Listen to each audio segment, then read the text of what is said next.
No one fights like Gaston and gaslights like Gaston. No one will both ravish and ruin your night like Gaston. He loves to visit mares in their stable. Divine masculine, lower vibration, not well. You can ask any Sue, Joyce, or Mabel, and I'll bet you they all have a story to tell. He likes to have choices, so he'll keep you around, but he never intends to be true. But having you as an enamored source is his favorite way to feed off of you. When he was a lad, he saw things that were bad and he couldn't wash them from his brain. So when he grew into a fully evolved man, naturally he passed on his pain.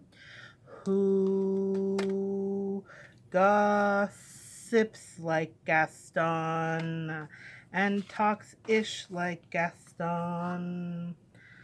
Who is always searching for a new dish like Gaston? He's especially good at third party dating. Oh, what a guy. Oh, what a guy. That Gaston. Gaston. Gaston. King of Wands, guys. For those of you that are new to my channel, that is not the normal thing that will happen. It was much better in my brain. I hope you got the message. If you happen to be a tarot reader, you definitely understood. If not, pictures do speak 1,000 words. And so does Gaston when he's manipulating. He's especially good at manipulating and that third-party dating. So here's what I want to talk to you guys tonight about. I have sifted through all these decks and all these cards to bring you a message about what the King of Wands archetype will do to your life. Now, the King of Wands archetype shows up as divine masculine sometimes for some of us.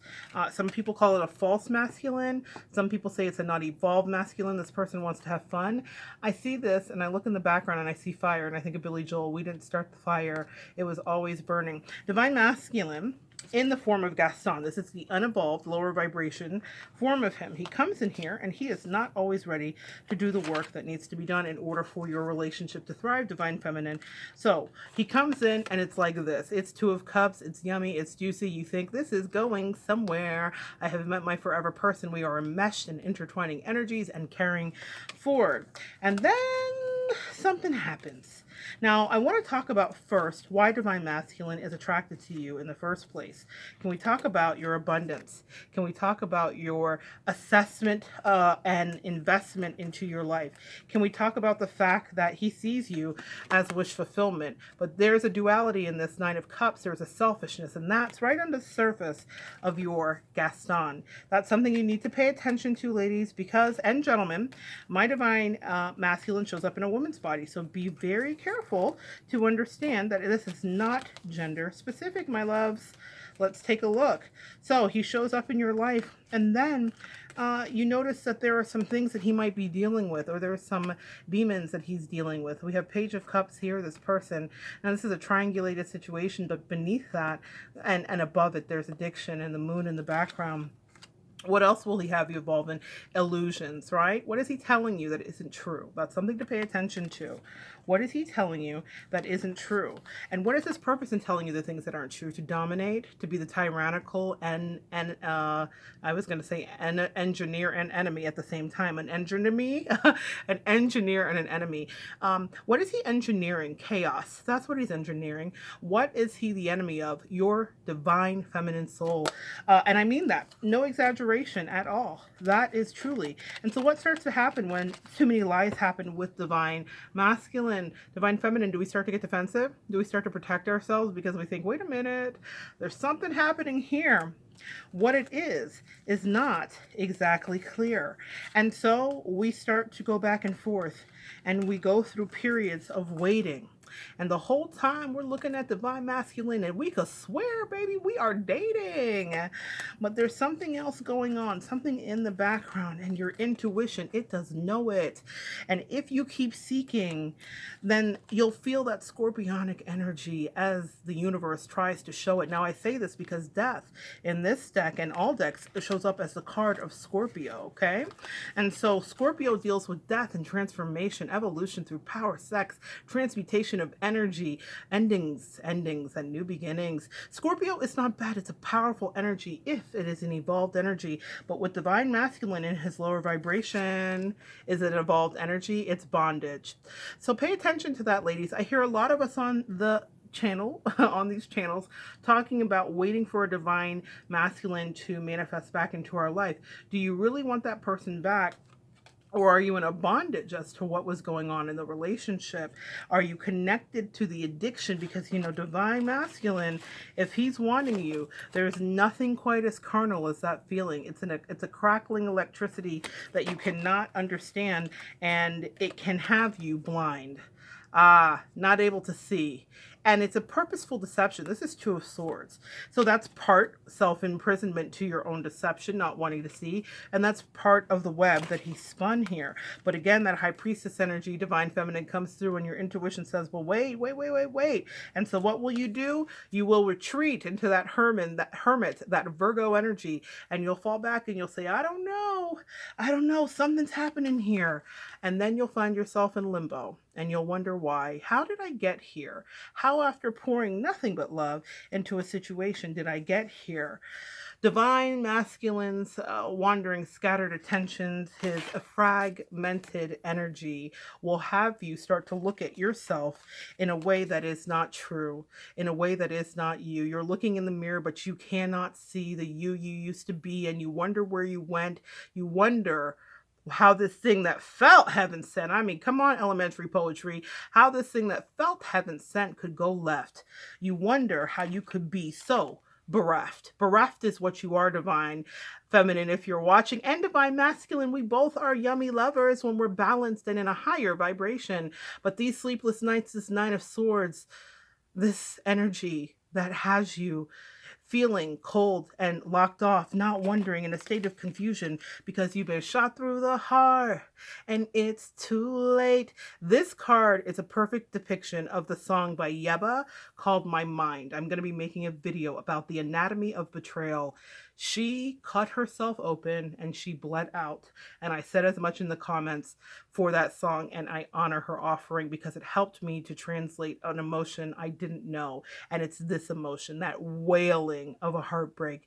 If you've ever had a heartbreak from someone you loved, and if you love divine masculine, you've probably had a heartbreak if you're here. So what happens? You say, but divine masculine, let us figure this out. Let us talk about it. But this is the energy underneath that Page of Swords. I'm a fire starter. I'm a troublemaker. I'm mischievous. I'm just a player. I just want to have fun. I didn't want to stay. I didn't want to help you really get this thing done. I like my stuff, my things, my money, my energy. I am keeping it all to myself. I will not share. I will not care. I will not split it evenly, because what I realize is that if I give to you, there's nothing left for me. But that's not how giving works. And divine feminine, you know it's true, because what have you done from the moment you met this King of Wands? You've given and you've been true. So when we come back to the rest of the story, we realize it might be time to walk away. And if you have a divine masculine, you know that he is not balanced, and you know that you cannot stay. Oh, but that's when that beck and call comes back, that energy that was so delicious. And he's promising you that he's going to set a table, and he tells you it's going to be nutritious. But you've been waiting and you've been wondering when your wish fulfillment will come in. And they say, if you can take a deep look at divine masculine, we promise you, you can begin again. Come on, divine feminine, let's begin again. Let's begin again. Let's have justice in our life. Let's finally get things right. Let's put a balance back in. Let's let karma do its thing. Let's move away from stormy seas and places where we are troubled. Let's move into our abundance, where all our blessings are doubled. Let's move into the possibility of new love and energy that is really true. Let's move into wish fulfillment, relationship commitment that's just for you. Let's move into abundance and individuality. No longer are we connected to codependency, a thing that's just about we. You can have that thing, it can be about we, but it must be ever balanced, because there will be opportunities for growth. And there will be these moments of challenge. But victorious, I promise you, you will stand if you can just get away and you can start to manifest and pull in from the universe a bright new day. Start working on your self-mastery. Start working on what you have to give. Stop worrying about divine masculine and what he's doing and who he's doing and who he's lying to live. My God, you guys, there's so much more. There's commitment. It is to be sure. You don't have to stand in this place stagnant and simply waiting. Divine feminine, wake up. You always will have another opportunity to be dating. I just want to ask you, if you're here and if you've heard me and if it's been clear, if the universe has been talking to you, what is the next step you should do? This is about going deep. This is about asking God. This is about saying, angels, I surrender. If you don't see the path before you, it's important to know that there is a happy ending. There is a way forward, divine feminine, if you're here. There's an opportunity to transmute, I love this selenite rod, the energy. There's an opportunity to raise your vibration and your crown chakra, to tap into the amethyst, the color of illumination. I love this elephant trunk piece. It's about success and good luck and abundance in all ways.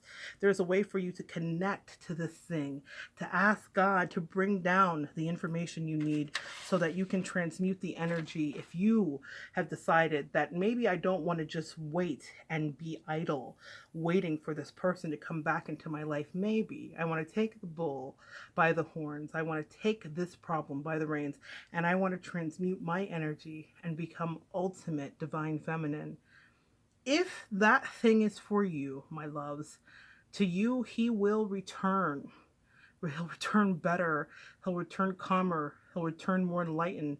He'll return with his lesson learned. But so many of us live in fantasy, hoping for that thing to lasso, boomerang back. When God says, keeping him in your life will most certainly get you off track. So if you don't want to be derailed and become a runaway train, I advise you to release this energy before it drives you insane. It doesn't mean forever, and maybe it means next lifetime, but I promise you in this one, my divine feminines, you will absolutely be fine. Thank you guys for joining me today. For those of you, again, that are new, my name is Monette. I'm a professional intuitive empath and part-time Dr. Seuss. Not a good one. And not a singer either. Not professional at that. But my angels asked me to transmute this energy into levity because it's been hard for me to process. If you've seen some of my videos, this has been a tough road to hoe, but I want you to know it gets better as you go. Okay, my loves? Come back next time and we will continue to rhyme together and spend time together, but mostly we will evolve together.